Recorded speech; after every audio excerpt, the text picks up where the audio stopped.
पार्थाय प्रतिबोधितां भगवतां नारायणेन स्वयं व्यासेन ग्रथितां पुराणमुनिना मध्ये महाभारतम् अद्वैतामृतवर्षिणीं भगवतीम् अष्टादशाध्यायिनीम् अम्ब त्वामनुसन्धदामि भगवद्गीते भवद्वेषिणीम्।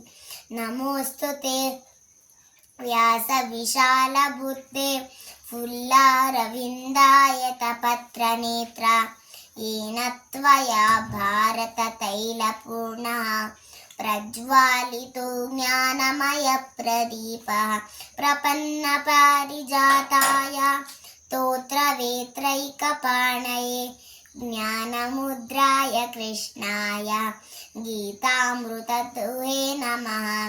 सर्वोपनिषदो गावो दोक्ता गोपालनन्दनः पार्थो वत्सः सुधीर्भोक्ता दुक्तं गीतामृतं महत्।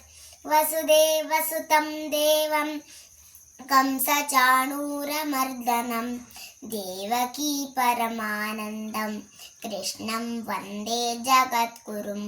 भीष्मद्रोणतटा जयद्रथजला गान्धारनीलोत्पला शल्यग्रावती कृपेण वहनि कर्णेन वेलाकुला अश्वत्थामविकर्णघोरमकरा दुर्योधनावर्तिनी सोत्तीर्णा खलु पाण्डवैरणनदी कैवर्तकः केशवः पाराशर्यवच सरोजममलं गीतार्थगन्धोत्कटं नानाख्यानककेसरं हरिकथा सम्बोधनाबोधितं लोके सज्जनषट्पदैरहरः पेपीयमानं मुदा भूयाद् भारतपङ्कजं कलिमला प्रध्वंसि न श्रेयसे मूकं करोति वाचालं पङ्गुं लङ्घयते गिरिं यत्कृपातमहं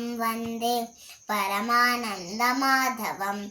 यं ब्रह्मा वरुणेन्द्ररुद्रमरुतः स्तुन्वन्ति दिव्यैस्तवैः वेदैः साङ्गपदक्रमोपनिषदैः गायन्ति यं सामगाः ध्यानावस्थिततद्गतेन मनसा पश्यन्ति यं योगिनो यस्यान्तं न विदुः सुरासुरगणा देवाय तस्मै नमः।